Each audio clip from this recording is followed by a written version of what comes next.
Hey, what's up? Welcome back din sa ating channel. It's Boss TV.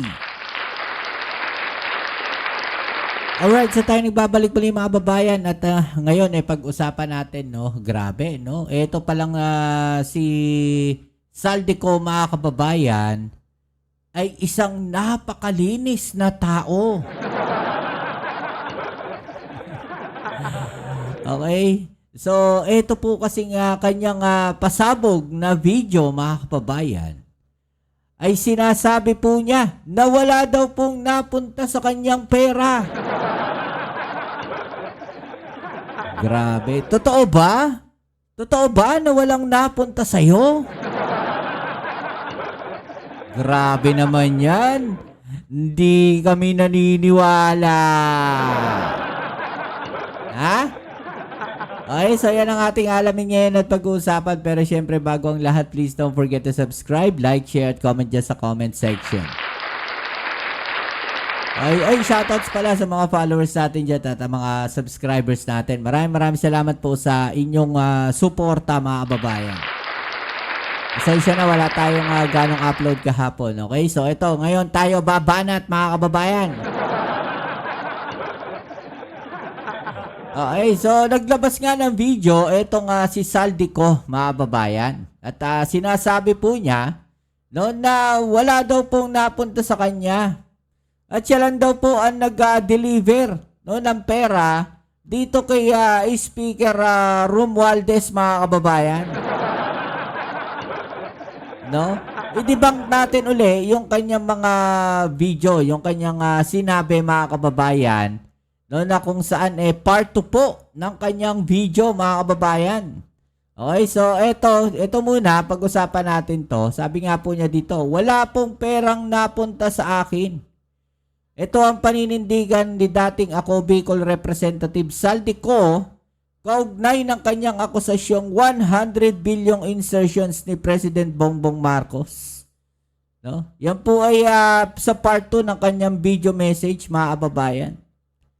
Wala daw pong napuntang pera sa kanya mga kababayan. Parang napakalinis mo naman. Parang ikaw na lang ata yung congressman na walang na pera. Hindi ko naman sinasabing lahat ng congressman nangungurakot. Well, hindi natin masasabi yan. Diba? Dahil wala naman tayong ebidensya. Pero itong kinasasangkutan ni Saldico ngayon, mga kababayan, napaka-imposible naman ata no, nasabihin nating wala ka nakuhang pera sa laki ng napag-usapan na yan.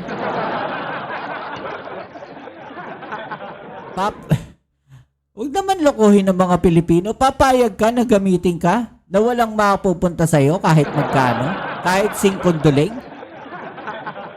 O sabihin natin kahit piso, walang mapupunta sa'yo, pumayag ka na ganon? Imposible yan. Imposible yan, lalo't ang akusasyon mo bilyon-bilyon ang pinag-uusapan. Imposible, mga kababayan, no, itong mga pinagsasasabi nitong si Saldico, abay dapat natin itong patayuan ng ng monumento mga kababayan dahil siya ang pinakamalinis no, na representative o congressman. Napakalinis niyang tao mga kababayan dahil wala siyang nakuha doon sa sinasabi niyang bilyon-bilyong perang idiniliver kila Romualdez. Ano ka? Ano ka? Tanga ka rin ba? Imposible yun. No, na wala kang makukuha ron. Huwag naman gawing tanga mga Pilipino. Huwag naman gawing tanga mga Pilipino. Saan galing yung mga eroplano nyo? Saan galing yung helicopter? Saan nang galing yung mga ginagastos no, ng mga anak mo, yung mga lavish lifestyle nila? Yung mga pinambibili ninyo ng mga mamahaling gamit. Saan nang galing yan? Sa negosyo ninyo? Imposible namang atang dun lang galing lahat yun. Diba? Yung helicopter o eroplano, No, yung mga air assets, mga babayan, yung air assets na ilan doon wala na dito sa bansa.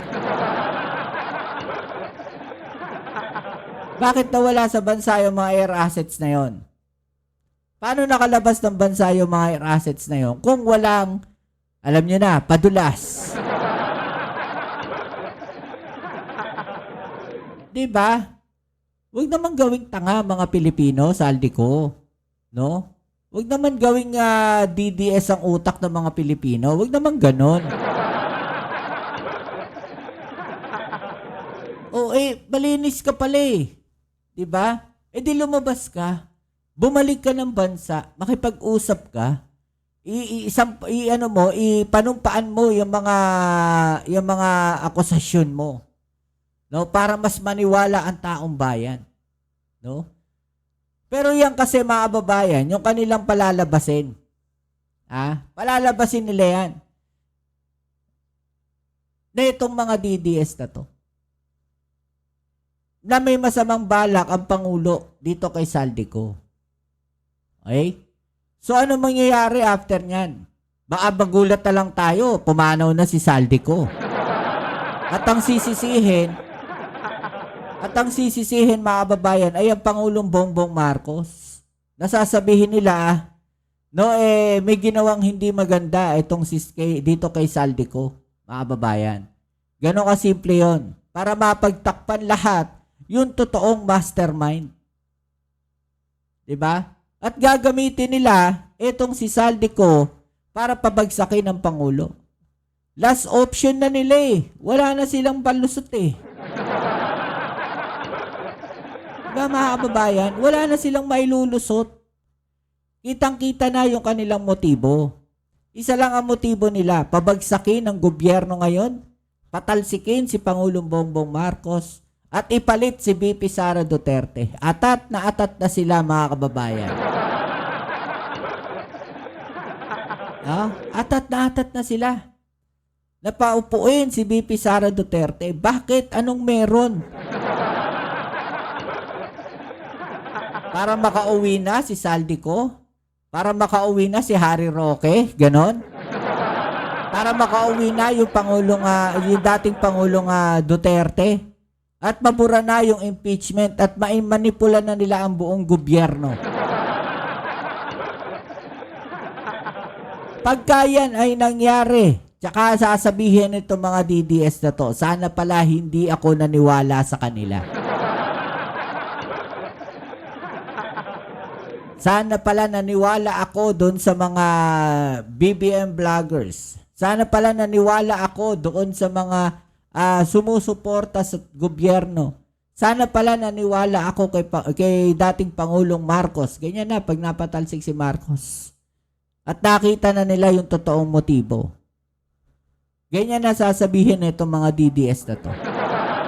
Pwera na lang dun sa mga utak kalamay na mga DDS.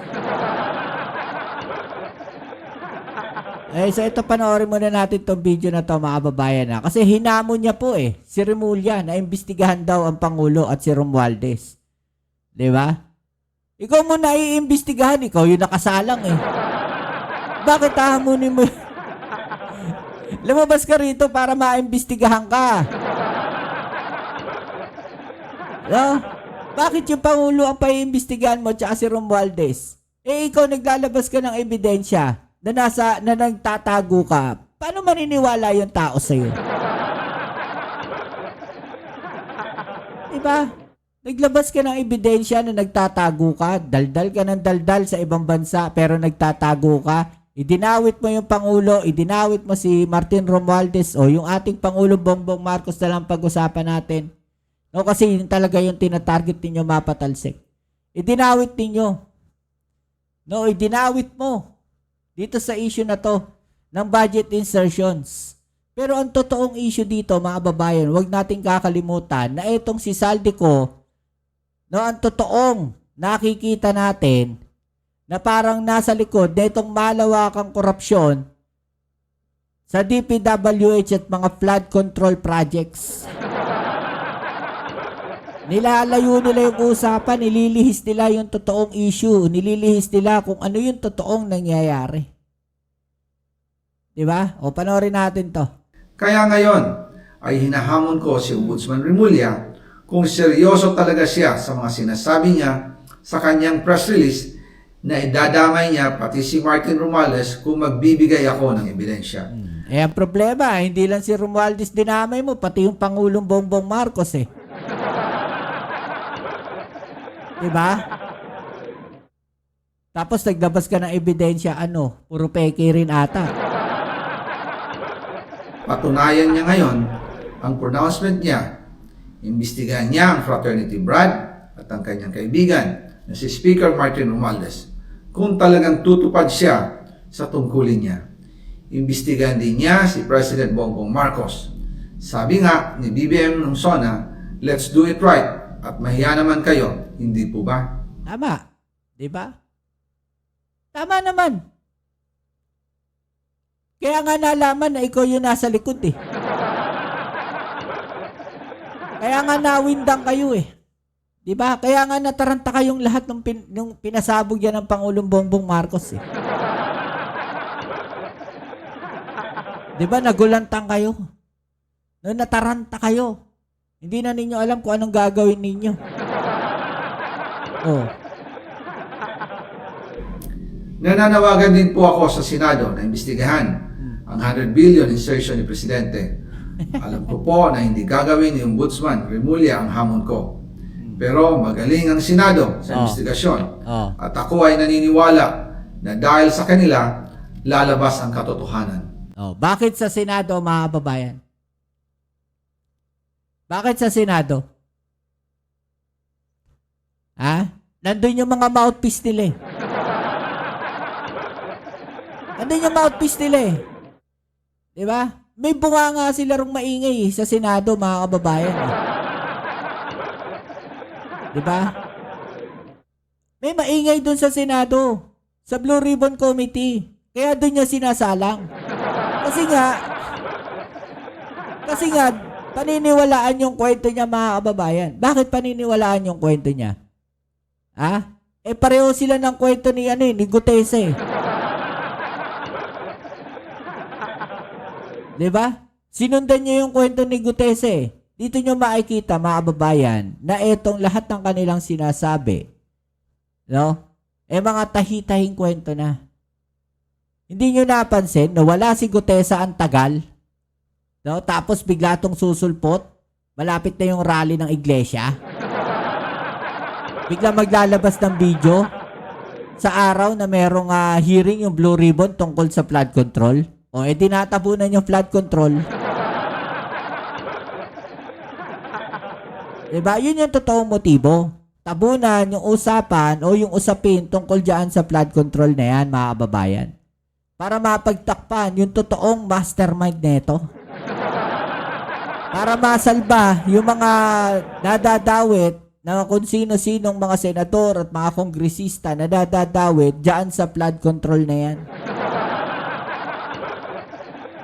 Siguro, Siguro kasi nakikita natin na karamihan doon sa dawit sa flood control ng mga senador nandoon sa kabilang parlor.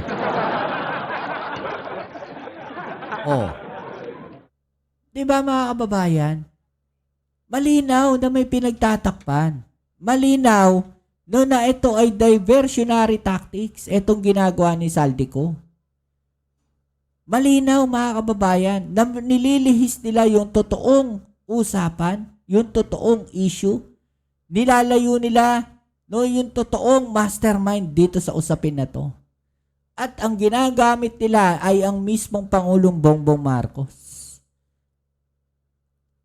Yun yung tinutumbok talaga nila.